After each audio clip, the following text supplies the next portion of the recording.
Hello everyone and welcome to a very special video. Today is not a movie review, nor is it a ranking. It's not even a sketch. Today is a very special video. Today, for the first time in quite a long time, I have decided to do a collaborative video with a subscriber of mine known as SciFirst Movie Talk, or Lee. And this is basically just for fun. We just wanted to do a Q&A video. I came up with the idea of asking each other questions and answering them in the same video. Normally I do Q&As and I give my subscribers a certain amount of time to post their questions and then I answer them in the next video. But this guy, Lee, or SciFirst Movie Talk, he's a YouTuber like me. He reviews movies and he's fairly newer to the game than I am. He's not been on YouTube as long as I have, but I came across his channel a while back and one of his reviews, and I thought, yeah, I'll give this guy a chance. He seems like a really nice guy, and his thoughts were really good. And I've continued to support his channel, and we actually have become quite good friends on social media outside of YouTube as well. So yeah, I mean, he's an all-round great bloke. He's done some really great reviews and some other videos. So I will allow Lee to introduce himself before we proceed. So basically the way this video is going to work is that we are going to ask each other questions. I am going to ask Lee his questions first, and you will see him respond to my questions first, and then we will flip it around, and then I will answer his questions, and that will be kind of it. Also, I would just like to point out that this video will appear on both our channels, so it will appear on my channel and his channel. So if you are not familiar with my channel, then hello. Mr. Tyler's11 is my name, and I am very privileged to be on SciFirst Movie Talk's channel. Whereas before I was in the comment section, now I'm actually in a video, which is an honor. So thank you very much to Lee for allowing me to step onto his channel. So yeah, without further ado, I give you SciFirst Movie Talk.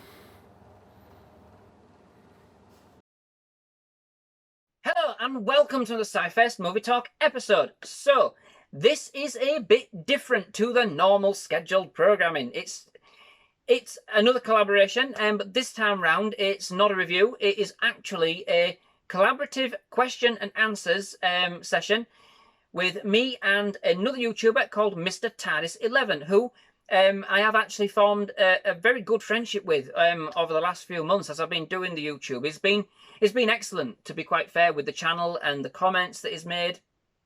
And even just the support that he's given me and the encouragement and everything over the course.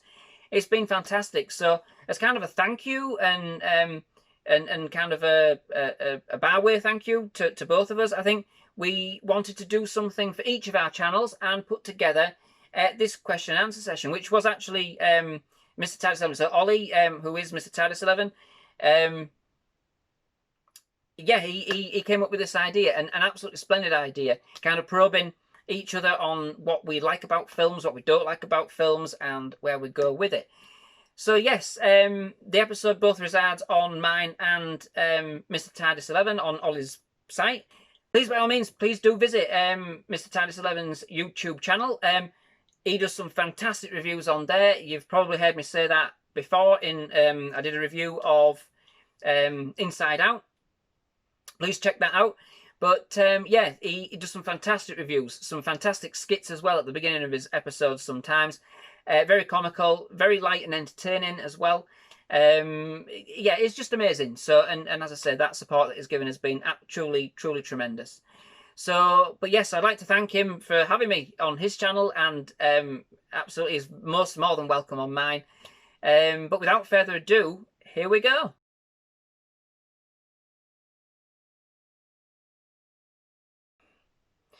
What inspired my love of movies? That's a taxing one, because there's not really any kind of one event that kind of really inspired my love.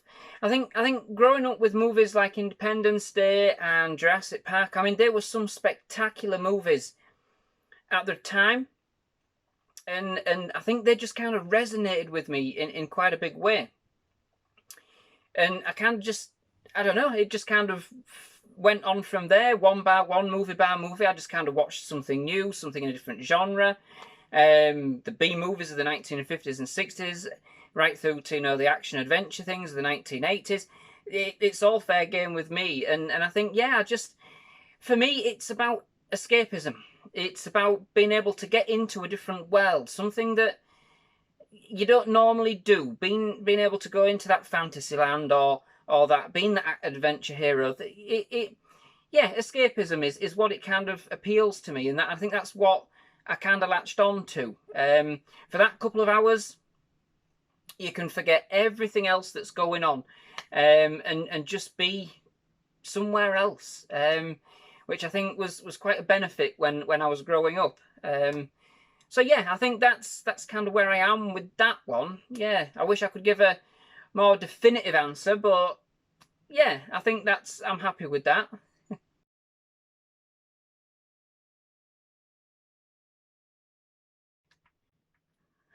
So, okay, what inspired me to join YouTube? Oliver, my son. I think that's the main inspiration. Basically, watching him as he's growing up. I mean, I think around about the age of 3, he started to notice YouTube. Started to play on things like Roblox and bits and bobs like that. And he would sit. Well, he still sits for hours. Never mind, sits for hours just watching.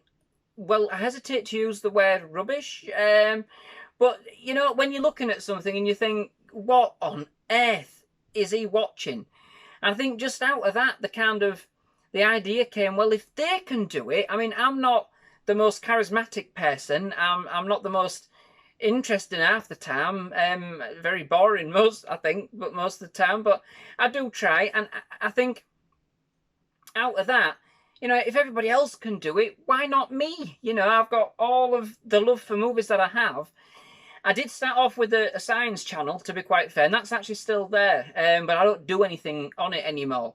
Science being one of my other loves, to be quite fair, but do you know what? It's not as much as films. Once you start doing something as a job, it kind of saps the life out of it sometimes. So those videos kind of became a chore, and I never wanted it to be that. I wanted YouTube to be fun and exciting and something that I can kind of look forward to doing, rather than, oh, I've got to get another video out today. And you know, so far it hasn't been like that with the film. So I want to continue that, and I want to build on that. Yeah, that's really, so Oliver was my inspiration, if you like, or rather the other people doing YouTube were. I mean, at the time we weren't watching film reviews or anything like that, so I can't speak for any other film reviewer. And I know I'm nowhere near I can talk, but it was just, you know, when you're looking at it, you think, yeah. So yeah, that was my inspiration.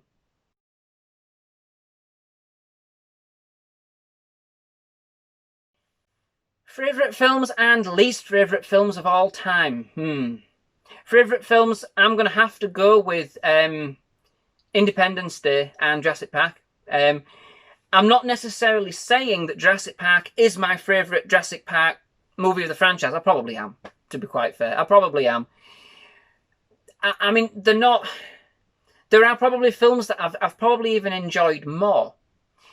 But they are two films in my life that have blown me away at the cinema. And they have left a landmark impression in my mind. They still stand up to this day. They're still absolutely fantastic films in my book. And for me, they are two of my most favourite. I mean, as you can see, as I've said before, I love all sorts. And so that makes my least favourite movies a little bit harder to find. I mean, it's a cop-out. I don't think I can really give you any titles, but there's been a few where I have kind of gone to sleep with.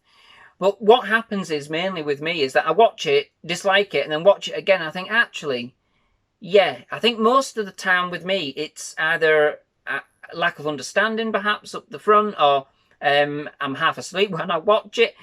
But, yeah, there hasn't really been anything that I haven't really sat through and enjoyed on some level. So it would be unfair, I think, to kind of say least favourite, but And I did ponder this for quite some time. So don't think I'm taking the easy way out here. I just really couldn't think of something that I could say was my least favourite. Most films kind of come within a realm of each other, to be quite fair. Yeah, I apologise for that one. I really do. I really do. But yes, Independence Day, Jurassic Park, two of my absolutely all-time favourite films.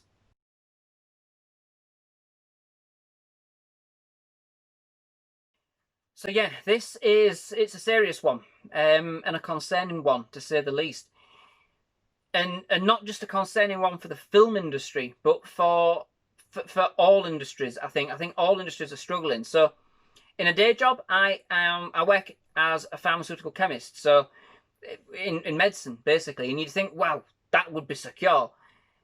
No, to say the very least.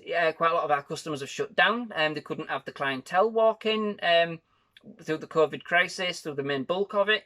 So therefore, we are struggling, just like everybody else, and it's a very strange, very concerning time that we live in. So I mean, specifically for film,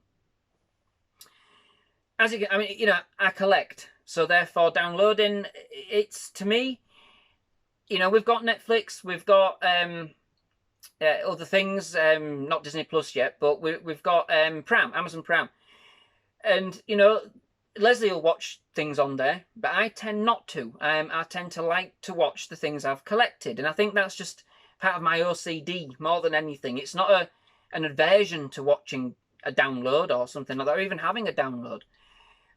But what I would say, I think, is that trend to go with that is going to start to get worrying. If we don't start to get a slurry of new releases that people can look forward to and go to the cinema and watch. And I believe that the online streaming services, they are now here to stay. I think COVID has solidified their place in our society once and for all. I mean, if they were building up to a crescendo before, they've now peaked and gone past it. You know, they are now household names. There's no living without them anymore when all's said and done. And I think that's the fear with cinema. I think quite a lot of people probably going to choose to live without it. And if they do start doing day-and-date releases quite more often than not, I think, yeah, you're going to find cinema is going to struggle. After this, I would not be surprised if at least half of the cinemas in this country, at least in the UK, shut down. They're just not going to get the footfall, and they were already struggling beforehand. You know, I don't know where it is where everybody else goes. I mean, there's a place I go to, in a place called Sheffield. On a Saturday night, it is heaved at the cinema, absolutely heaved. You can't move. We haven't been to Sheffield in a long time, not since COVID. In fact, we haven't actually been to cinema yet. I'm waiting for the new releases and kind of pluck up the courage to kind of go. We've been to a few other places to try and build up that courage, but yes. But no, so the one where I live, in a place called Hull, it was already dead on a Saturday night, and we've got 4 cinemas. Any one of those you could pick, nobody's in them. The countless times that me and Leslie have sat in that cinema and there's only been 2 of us, it's unfathomable. And that was before COVID hit. So yeah, it is concerning, to say the very least. It's a very worrying time for everybody. The main thing is everybody's just got to stay safe. I mean, that is the #1 prime concern. Most definitely. I mean, things will happen, things will go the way they go. People have got to stay safe. I mean, I've tried to kind of steer away from it on my site a little bit, because I don't want to preach to anybody. Certainly being in the industry that I'm in, it's easy to get kind of caught up on your soapbox with it all. So I didn't want to do that. I wanted to keep it fairly light and entertaining. But yes, since the question has been asked, I can't lie. It's worrying. And me and Leslie, we've had a lot of sleepless nights, and I'm not going to lie, a lot of arguments about things. It's tense. It's very tense for everybody, and it's not easy. So I sympathise with everybody out there, you know, and not just to kind of go on, but I know a few people that's had it. I know a few people that have died from it, and been hospitalised with it. So it's it's not been good. Not been good. But most of all, I do hope that everybody does, stay safe out there. That's the main thing. We will persevere. That is the main thing. We will get there, and in some shape or form, we'll still have film. We've got to have film, even if it is on Netflix. I don't want to lose the cinemas, but I don't want to lose film either. So one way or the other, I'll take it or leave it, I think.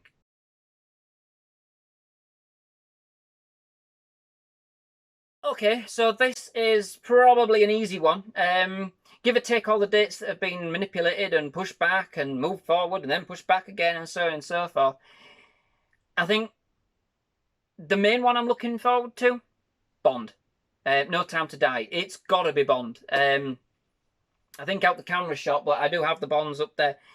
I have been an avid Bond fan for as long as I can actually remember. Probably even since I started, before starting collecting films. My dad is a Bond fan. My granddad was a Bond fan. And I think I just kind of grew up in that kind of family environment of loving those films. So yeah, that one is a must. I mean, even Leslie likes Bond. So therefore, it's a win-win for that one. But after that, no, I am also looking forward to Ghostbusters Afterlife. I love Ghostbusters. I thought they kind of missed a trick with the last one. Most people did. But this new one looks splendid. Absolutely splendid. And I am looking forward to Tenet, which is coming out soon, I think. Yeah, reasonably soon. I love a Christopher Nolan film. Not all of them I've liked to the same extent, but this one does look quite ingenious. It looks quite intriguing. So that one, and basically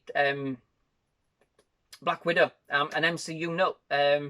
So yes, Black Widow, I'm interested to see how she can stand on her own 2 feet. I think she can. I think the trailer certainly shows that most definitely. So they're, I think, my main ones coming up. I mean, there's a lot of films I'm looking forward to. Even Bill and Ted, to be quite fair. I love Bill and Ted. But those ones I'm looking forward to even more because I know that I'll actually be able to go see them at the cinema. In some respects, Bill and Ted, Leslie hates Bill and Ted, so therefore I'm not going to be able to get to see that one. So not unless, yeah. So yeah, it's those ones. So yeah, they're the main ones I'm looking forward to. Yes.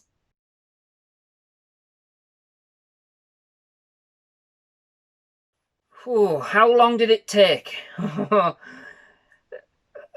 Maybe without giving the game away to my age. So I started collecting when I was 12. My very, very, very first film was Carry On Up the Khyber. You may or may not know it. It's a British film. I can't remember the year when it was made off the top of my head. But it's an old English. It's kind of like seaside comedy, if you like, kind of film. A bunch of people in India are kind of, they only go to Snowdonia, by the way, in the actual film, the location, but in India, and they're having to fight the English and the Raj and all this. It's better than I'm making it sound, to be quite fair. But anyway, the very first film I ever got, and that was a shopping trip to a shop called Asda. I seem to be able to remember quite a lot of the places and things where I got the films. Other things in life, I can't remember nothing. But the films I can associate with where we've been and what we've done and where I've got them and things like that. They do bring back memories just looking at the covers. But that was back when it was VHS. So that was my very, very, very first film. I then got Gremlins 1 and 2 on a double cassette, which I still have both of those in the loft. They're kind of like my mementos. I've since got rid of my VHS collection completely, bar these extra ones. Oh, I do have the original Star Wars on VHS, the ones before they did all the special effects, so I'm keeping them. Tape's probably warped to high heavens up there, but in the loft, but you know. But yeah, Carry On Up the Khyber and Gremlins 1 and 2. And just from there, I think I just, every now and again, got another one. And it just kind of spiraled and snowballed. It's the one thing we do. We sit down most nights, watch a film or watch a TV series at least. The films are the thing that I want to do on the channel, but we do love a good TV series too. You know, we tend to watch some of the older ones as well. So watching Bones at the minute and American Horror Story. We're only on season 3 of American Horror Story though. So, and season 10 of Bones. So we are well behind, but we just, you know, it's just nice to kind of watch things as you're going along, and I like to collect them rather than kind of download them. Nothing wrong with downloading, but I just like the covers and the artwork and things like that. So it's just, I like to have them here. I like something tangible. I'm of that age, I think, where I like something tangible. But yeah, that's really that.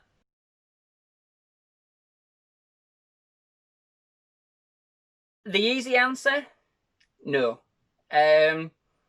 So Leslie, I don't think kind of grew up with films the same way I did. I hope I don't say anything that's going to offend her or get me into trouble. But no, she watches them to be with me, I think, is the main thing. She watches the stuff, she compromises. Now, the problem is I like all sorts. I'll watch a romantic comedy. I'll watch, you know, an action film from a sci-fi film, horror films, dramas, period dramas, thrillers, you name it. I don't mind. There's a time and a place for every movie in my book.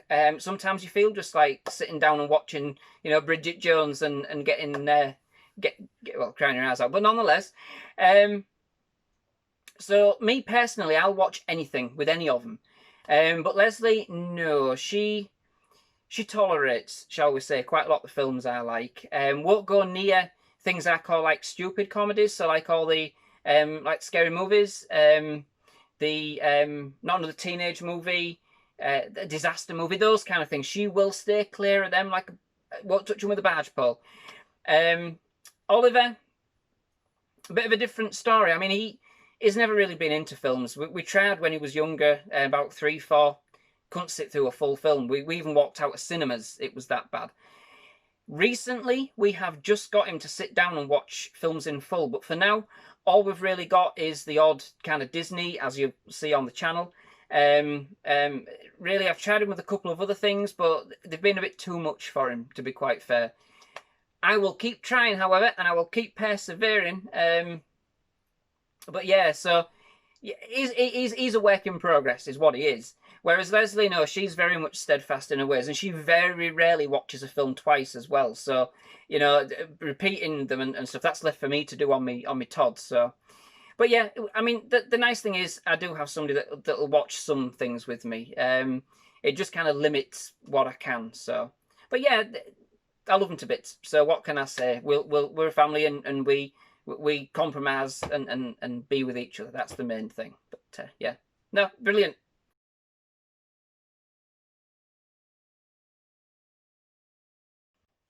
Okay, so overrated and underrated.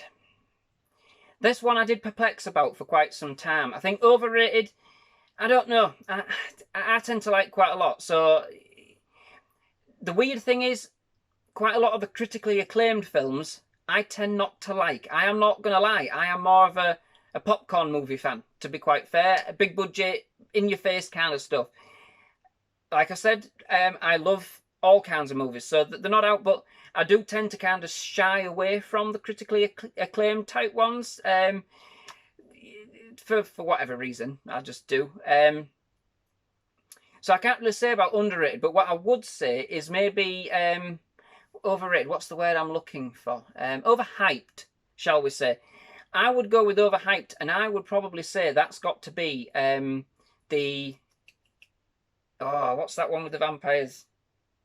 The Twilight Saga. Yes, the Twilight Saga.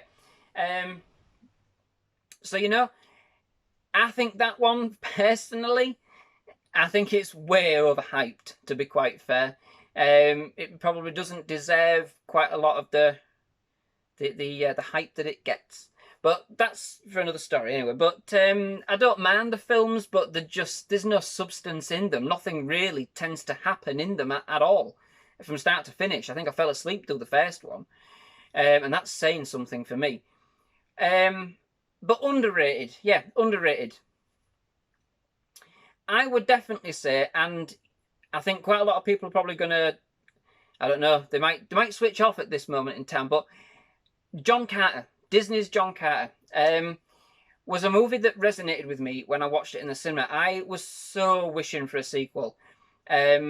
I still am, to be quite fair. I think it's got a little bit more of a following these days. The first half an hour, very hard going. Names are just thrown at you, things happening, you don't really understand what's happening. And I think that's one of the film's main downfalls. But as a real kind of spectacle, a real adventure movie, it really does warm up, and it's fantastic in the end. I love it. I absolutely love it. And I think that, for me, is fairly underrated. Serenity as well, not the drama thing that came out a few years ago, but the one made by Joss Whedon, who did Firefly. So it's the film of the TV series Firefly. I think that one kind of bridges a gap between Star Wars and Star Trek, to be quite fair. It's for people who kind of fall outside of those two genres. It's a bit like Cowboys in Space. And you know, Firefly itself didn't get enough recognition. I think it was just ahead of its time. And unfortunately, you know, we move on, we go to other things. But yeah, that movie absolutely blew me away when I went to see it at the cinema. But other underrated movies, I'm not entirely quite sure. There's been quite a few where I've actually liked them, and you'll probably see quite a few of them reviews on the channel, but deservedly underrated, I'm not quite sure. So I think I'll probably leave it at those two. They're my main two kind of big ones that I kind of come back to all the time as that. So yeah, thank you. It was interesting.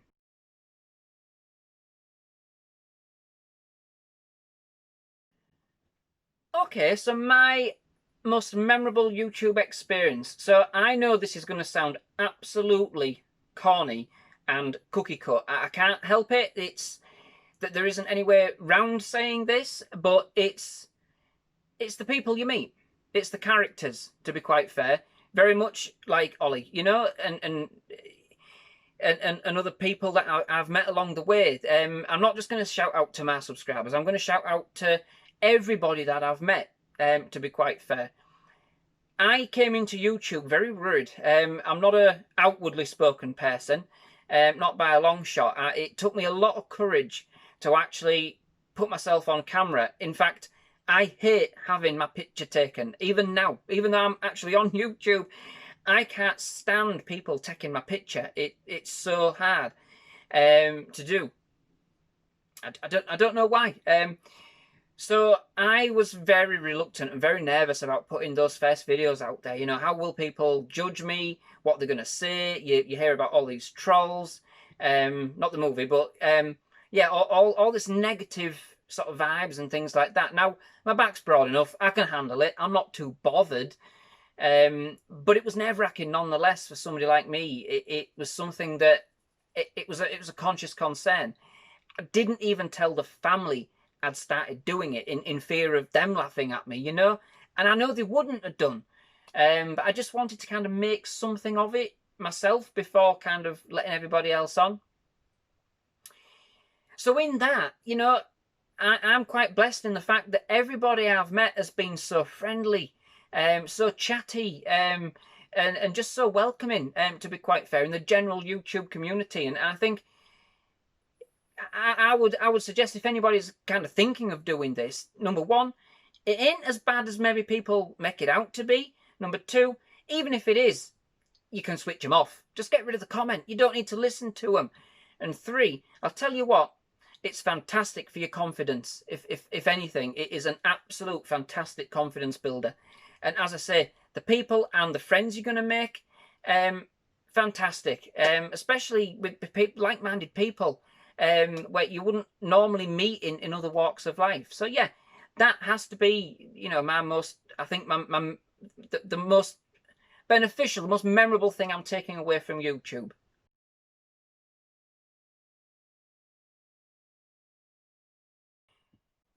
Okay, so this one was the one I was probably most worried about in terms of response. Yeah, I don't want to upset anybody. That's the main thing in the preference. So what I want to make very clear is that here's something that I really don't like, and here's something that I really do like, and all of the James Bond actors are at the really do like end of the scale. So therefore, there's not that much distinction between them. But if I was to kind of put them in some kind of ranking, from, let's say, bottom to top, yeah, bottom to top, we'll go reverse order. Do you know, I'm probably going to say that at the bottom, but that's not the rock bottom, that's just the lowest of the 6 actors that's played James Bond. I would probably say that both Sean Connery and George Lazenby are fairly even Stevens, to be quite fair. To be fair, I only really like, or love, shall we say that? Yeah, I like all the James Bond, but I love Goldfinger of Sean Connery's era. And in that, I think there isn't that many other films of Sean Connery's that I would say that I absolutely love. I tolerate, I watch, I enjoy, shall we say, the other ones. Lazenby, I think he does a fairly decent job. He's underrated as a Bond actor, and I think he, you know, deserves kind of somewhat the same respect as Connery, to be quite fair. Connery can be quite dry in the way that he portrays Bond, a bit lazy sometimes as well, to be quite fair. And I think Lazenby, he just gave it a bit more of an edge. It was a bit lighter in tone to some extent. The movie wasn't brilliant, the one that he starred in on Her Majesty's Secret Service. A bit long, a bit drawn out, but I think he did a fairly decent job with what he was given and the way they did it. So I think that's that. I think next I would probably put Pierce Brosnan as the next one up. I enjoy his movies, don't get me wrong, but I think it just ended in a bit of a farce with... Which was the last one? Die Another Day. And I think it wasn't any fault of his, I suppose, but I found it, he's got more of a mixed bag of films, shall we say, than some of the other ones that then follow. So after that, I would probably go with Timothy Dalton. And I think the 2 films that he did, they were different, they were darker, they were grittier, and I loved that. They're absolutely fantastic. I think both films, they go very well together. The only thing that kind of lets him down a little bit for me is that Living Daylights, excellent, absolutely excellent. License to Kill kind of looks a little bit like it was made for TV at some points in time, and that is noticeable, certainly on Blu-ray, for me at least. And I think that, for me, kind of puts him in that position. He plays a good Bond. It's dark, it's gritty, I like it to that extent. Roger Moore, I think, comes in the next. You know, it's comical. He has some very funny moments in his films. They're more tongue-in-cheek than any other Bond that is. Do you know what? It works. For Roger Moore, you wouldn't have any other actor doing it, I don't think, now. But Roger Moore, he makes it work. And his films, they're entertaining. They're more consistent, shall we say, than some of the others. And they're just fun. And I think that's, to some extent, that's kind of what you've got to get from this franchise. You know, he mixes it up a little bit, gives us something different in each of the movies as well. Not always works, doesn't always work, but it tries. And I think that's the main thing in that respect. So yeah, Roger Moore, I would place second. So of course, that does actually place Daniel Craig number 1. I think, of course, it's contrived. I've put the newest actor at the top spot, but do you know what? He has produced some phenomenal Bonds as Daniel Craig. Some fantastic Bonds. He plays it with an edge. He plays it with a rawness. Certainly Casino Royale. I mean, I went into that movie not wanting to dislike it, but I was worried. I mean, I didn't see how they could reboot Bond. I didn't see how, you know, starting again and all the rest of it would work. But do you know what? That movie was just simply... Well, I was speechless when I left that cinema. I can't say anything more about it, and I still am when I watch that film today. It is fantastic.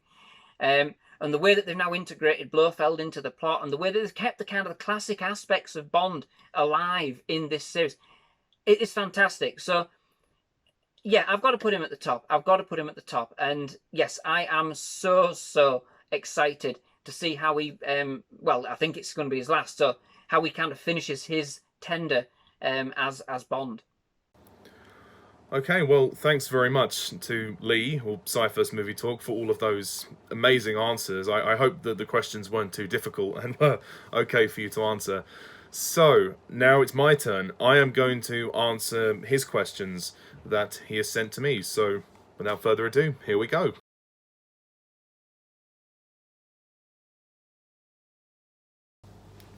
Question 1. Okay.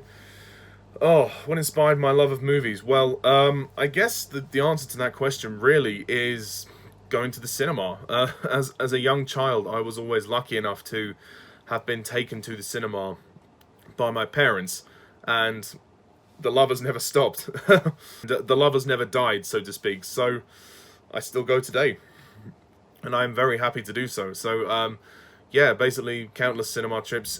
It's really the experience, you know, the immersiveness of that big screen, the atmosphere of the dark room with the big sound, and it's just this huge screen. You can easily get transported to a world. It's just incredible, and I will always take the cinema over anything else in terms of viewing movies. I have Blu-ray, and obviously I watch films on Blu-ray and whatnot, so I like watching things in HD, but the cinema is something else, and it would be a real shame that if it died. Obviously, the COVID situation prompts a lot of concern for cinemas at the moment, but let's keep our fingers crossed that it won't die. And I mean, we've got Tenet coming out, so I think there is hope. But yeah, that's a very good question, and yeah, I hope that was a good answer.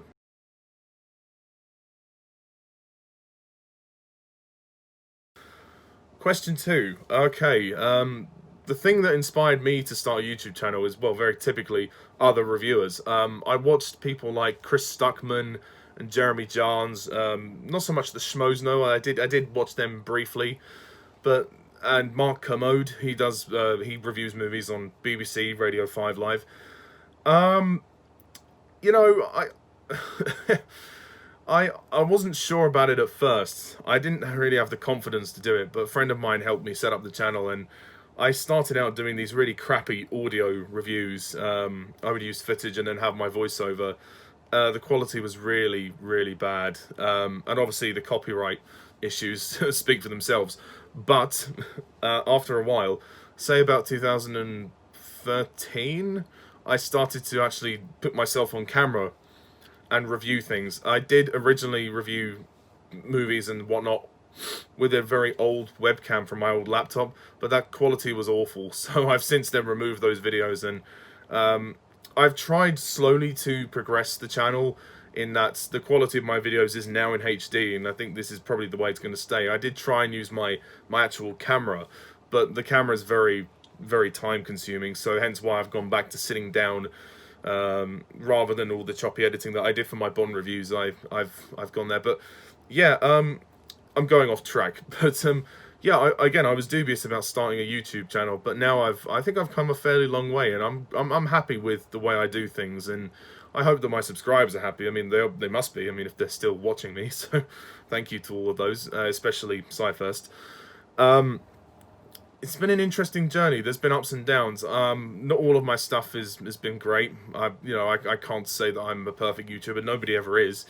But I do enjoy it. It's a nice hobby, and I've always loved films, and I thought, you know what? I want to share my opinions, and seeing those other reviewers get up and do it made me think, you know what? I'll give it a go. I mean, I can't emulate them. I didn't want to impersonate those reviewers, so I had to find my own style, and that was really what took quite a while. So yeah, I hope that I've done a good job, but yeah, that was kind of where I was inspired from.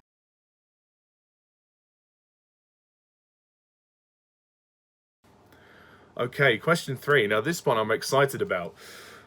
Ooh, what would you consider makes a good movie for you? Well, there are various elements, I think. First of all, you need a good script. I think without a good idea, there's really not much you can do with a movie. So you need a good script, good actors, you need good performers to perform the characters that you write, you need good working relationships. I think you need to be able to work with people in order to make a film, because it's such a collaborative effort. And I've actually made a couple of short films myself on another channel called Payjack Productions. I'll put the link in the description. I have a couple of short films that I made for college, and believe me, they're not easy to make. Also, you need to know your limits. I think in this day and age, if you don't have a budget, then you need to really think about what the possibilities are of what you can achieve. And I've had to think about that as well, and I've even had to cancel 1 or 2 projects because of this. It's important not to overestimate yourself and physically what you can afford to do as well. Think about budgets as well. But most of all, a good idea, good performers, good crew, people that know what they're doing. You need a good editor as well. I mean, someone who can really edit a film together. With all my own films, I tend to edit them myself, and obviously I do edit my YouTube videos when I have to. But yeah, those are sort of the fundamentals, and I think you need to also, you know, be organized and have a good production schedule and be able to work out, you know, the amount of time that certain scenes need and stuff. Again, you know, don't overestimate yourself and give yourself too much to do. So yeah, that's a very hard question to answer because there's a lot of answers that are possible for that. But speaking from my own experience, I can only go by. But you know, there are certain films that I watched that I just think I don't know how they made them. It's just so they're just incredible. But yeah, that's a really good question. Thank you.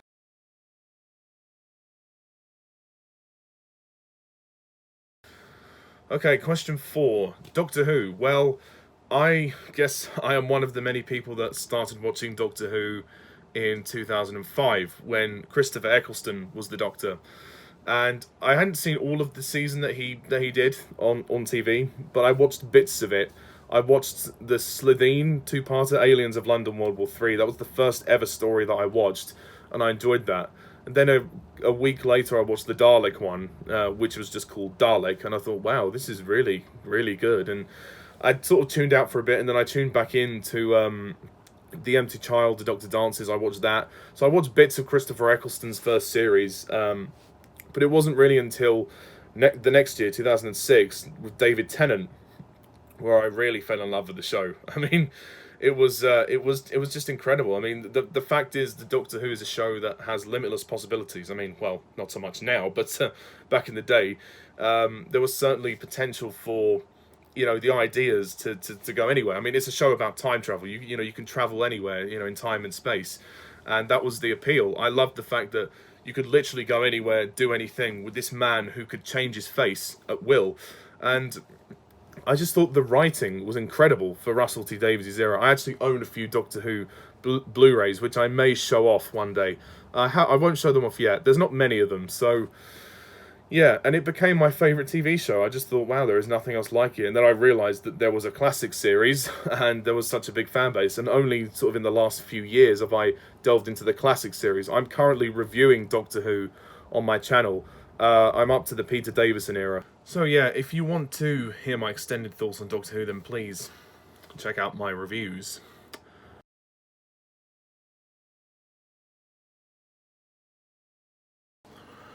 Sorry about the change of shirt. I actually forgot to record this bit when I did my first recording, so I'm recording this part on a different day to the other sections, so sorry about that. Question 5. Who is my favourite Doctor Who? Well, now, I'm going to enlighten you here, because this is interesting. You may assume, from my YouTube name, Mr. TARDIS 11, that my favourite Doctor would be Matt Smith. Unfortunately, that's not the case. My favourite Doctor is David Tennant. Now, this might sound like an obvious choice. I mean, I did grow up with the guy as Doctor Who. He was my Doctor. I just felt like he had everything. He had the range, you know, he could be very emotional, he could be quite dark, he could be even very human in places. There's even a whole story dedicated to him becoming human. And he had a lot of emotional storylines, I thought. And the writing that he had was brilliant. And he was hilarious as well. He did a really good British accent for the role, because he's actually Scottish in real life. And I think he had some fantastic adventures. I mean, he did it for 3 seasons and a year of specials, and I just thought he had some really epic stories, and there was a lot of passion that went into making his stories. So, and I got to thank Russell T Davies for that. But David Tennant, for me, I also love his costume, the fact that he wears the pinstripe suit and the big coat. He was just always the most appealing to me, and his sort of modern sticky uppy of his hair. It's like, you could tell this guy's an alien because of the way he dresses. It's all sort of mismatched, but in a way, it works because it's the Doctor. And I really thought that he made a great impact in the new series of the show. He brought in loads of new fans. And, I mean, not to ignore the efforts of Christopher Eccleston, of course. I mean, he did a great job in his one season, but Tennant made me fall in love with the show. And I think he made a lot of people fall in love with the show. So, yeah, David Tennant is my favourite Doctor. But that being said, I do like Matt Smith. I do think Matt Smith is a great Doctor. And, I mean, he's not my favourite Doctor, but I do like him. I will go into that when I review Matt Smith's era. And you're wondering why I chose the name Mr. TARDIS 11. Well, it was the only name I could think of at the time. So I'm not going to lie to you, but yeah, I mean, Mr. TARDIS 10 doesn't really have the same ring to it. Mr. TARDIS 11 sounds a lot better to me, and I've just stuck with it. I did contemplate changing the name at one point, but I've decided against that now. So I want to actually apologise to Matthew Moore. I don't know if you're watching this video, but I know you won the competition of my new channel name, but I've decided to keep my original name. But if you're watching this, you still get your request. So if you want to message me or let me know what request you want, I will still do that for you. I apologize for not getting back to you about that sooner.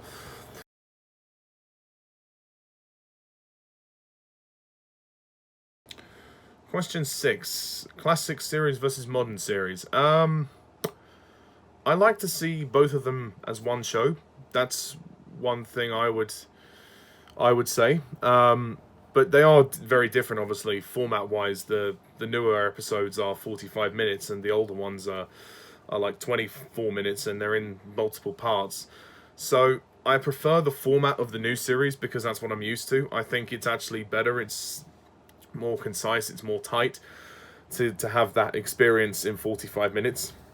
You know, Doctor Who is known for, you know, scaring children. I mean, obviously there are some two-part stories in the newer series, which is fine, but before you would obviously have to wait multiple weeks to see the end of a story, unless you watch them now, in which case you have DVDs and Blu-rays. But I always liked the fact that it was 45 minutes, and we were able to get like a nice story. It was tight. The pacing always felt right, well, for the most part. Even if there were two-parters, you'd only have to wait a week. So I just think pacing-wise, the new series probably is better, but the classic series is great. I'm not going to knock it. Although not every aspect of Doctor Who is great. There are parts of the 80s era which is not great, to say the least. And obviously now, as far as I'm concerned now, Doctor Who is not great. I don't really like Doctor Who anymore in terms of the new series. I'm stopping with Peter Capaldi. That is as far as I'm going. I don't support the female Doctor, and I don't support Jodie Whittaker. I'm sorry. It's nothing personal. I choose to see it as one show. It is one show with one continuity. Well, up to a certain point. But yeah, as time has gone on, each of the eras have gone on a steady decline, and I think they've been mirrored in that respect. But I still love the show and all the possibilities of what it can bring.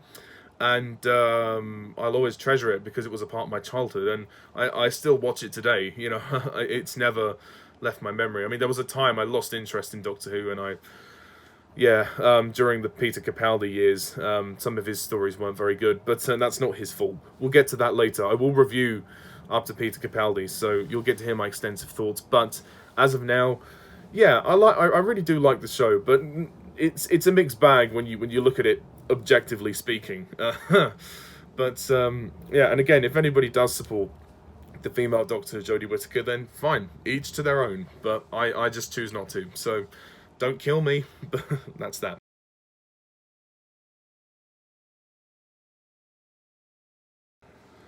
Okay, most underrated movies. This is a really difficult question. This is a hard one. I don't know if I've seen many films that I would consider to be underrated. I'd say definitely the James Bond movie Spectre. I think that's very underrated. It's not, I mean, okay, it's not a masterpiece, but I really like it for what it is. I've done a review of it, so I'm not going to go into details with it, but I think that one is probably quite underrated. Also, there was a film called Centurions, which was a kind of I guess a reboot of the old Centurions films. I haven't seen the old ones, but I've seen the ones from 2007 and 2009. I'm not keen on the second one from 2009, but the first one is actually quite funny. I actually quite like it. I think it's rather good. I suppose maybe also a couple of other comedy movies like the Ted films. I think they're quite underrated. I quite enjoy them. The second one I actually enjoy as well. Um, as well, the American Pie films. I think the American Pie films are quite funny. Or that, well, apart from the fourth one, but the first three I think are actually quite great. So I'd say maybe the American Pie franchise is underrated. I might review those films actually. I've got them, so I I really should review them.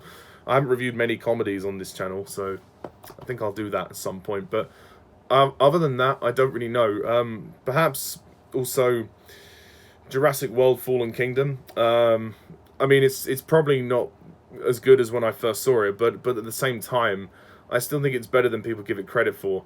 And I actually preferred it to the first Jurassic World film. For me, Jurassic World: Fallen Kingdom is probably the best of the sequels, but it's not as good as the first one. I mean, you can never recapture the magic of the first one. So, yeah, I think those are the only ones I can think of at the moment. Oh, a Disney movie, The Emperor's New Groove. I think that's quite an underrated film. Again, I must review it. I must review it on this channel, but I can't think of any others at the moment.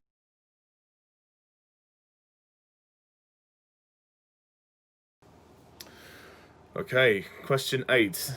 Most anticipated movies. Well, considering the fact that 2020 has, well, not gone the way we expected, so to speak, with the COVID situation. Of course, I've talked about it so much on this channel already, but the big one I'm looking forward to is Bond. You know, No Time to Die. There is no question of a doubt. Look at my T-shirt, James Bond. You know, I'm a massive James Bond fan.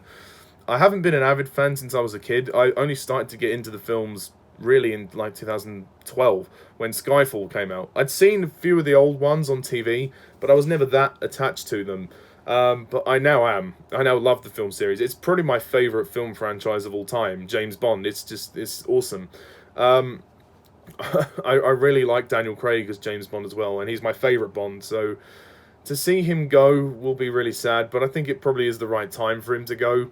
And as well, the film being delayed as well, you know, only heightens my anticipation, really, for what we're going to expect. So hopefully this film is worth waiting for, but it is the big one, and I keep my fingers crossed that the November release date stays. I hope to God we get it in November, but we'll have to wait and see what happens with the COVID situation. So, and in terms of other films, yeah, I would say A Quiet Place 2. That's one I'm really looking forward to. The first film I will review on this channel. I plan to review it, but then the COVID situation happened, so I thought I'll wait for a bit and leave it. But yeah, that is one film that I really would plan to see. But I will review the first one as well. Probably Tenet as well. I mean, I'm going to see Tenet very soon, so I don't have long to wait for that. And the other one would probably be Soul, the Pixar movie. I'm quite a fan of the Pixar films, so I look forward to watching that one. Yeah, and in terms of anything else, Jurassic World Dominion, I mean, that's going to come out next year in summer. Well, assuming, hopefully it will. We don't know what's going to happen with COVID, but we can't keep delaying new releases, so fingers crossed that it all comes out.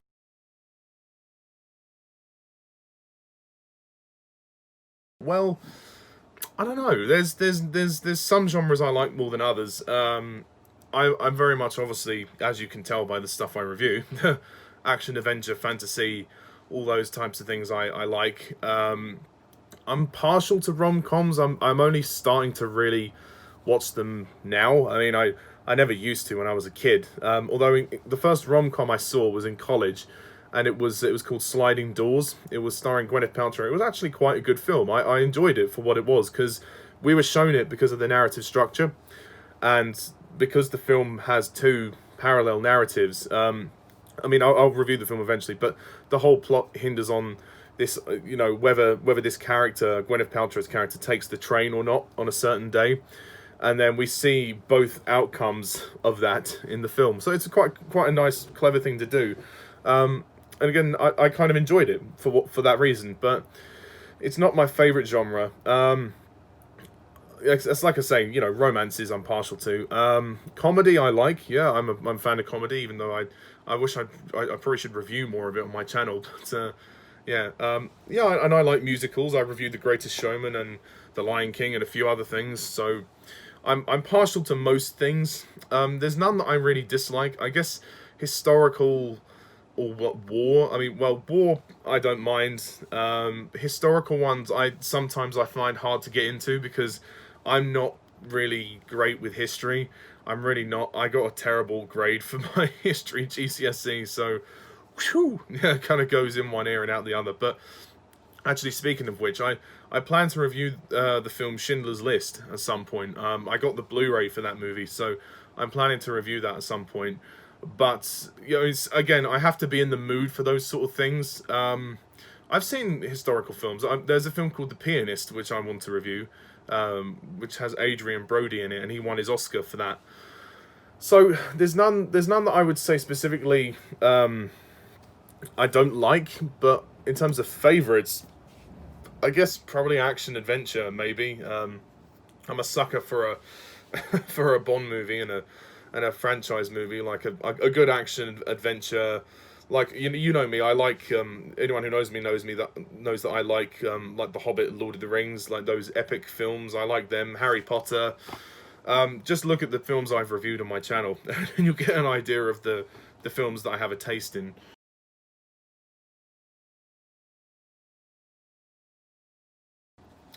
Favorite movie music composer. Now, this is going to sound completely generic and completely unsurprising, but I'm going to have to go with John Williams.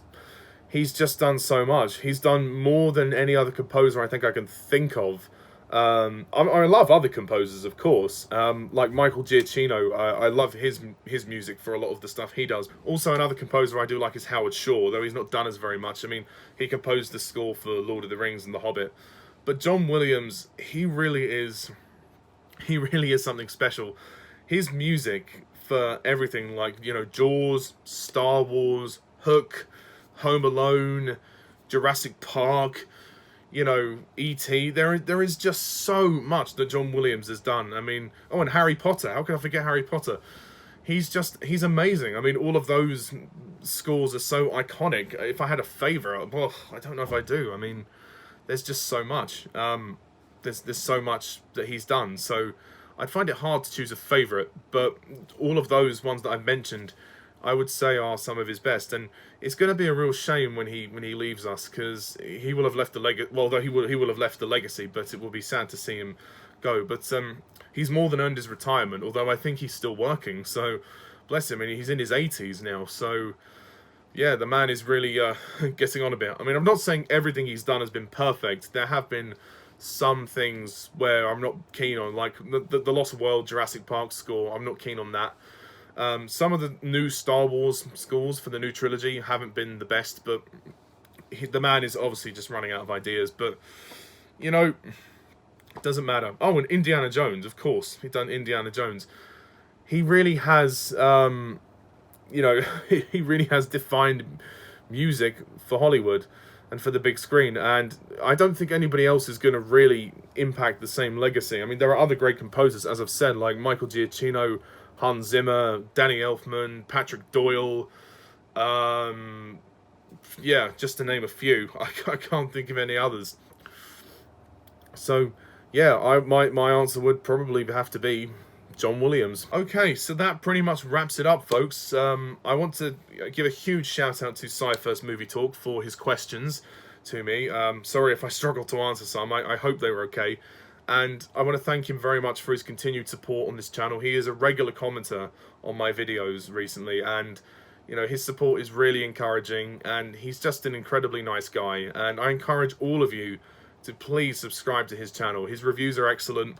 He doesn't do too much editing, but don't worry about that. He makes up for that with his analysis. You know, he's a very intelligent guy, and if you watch his videos, you will see his movie collection. You know, he has an amazing collection of films, and I implore you all to check it out, even just to see that.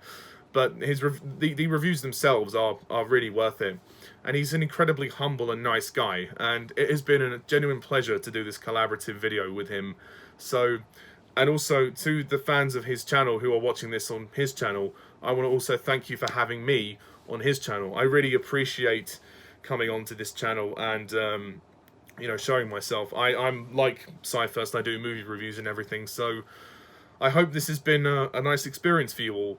And again, thanks to SciFirst Movie Talk, and yep, this is me signing off. I will see you all next time for more movie reviews, and I'm sure SciFirst will see you more for his reviews. So until next time, I'm Mr. TARDIS11, that was SciFirst Movie Talk. See you soon. Bye for now.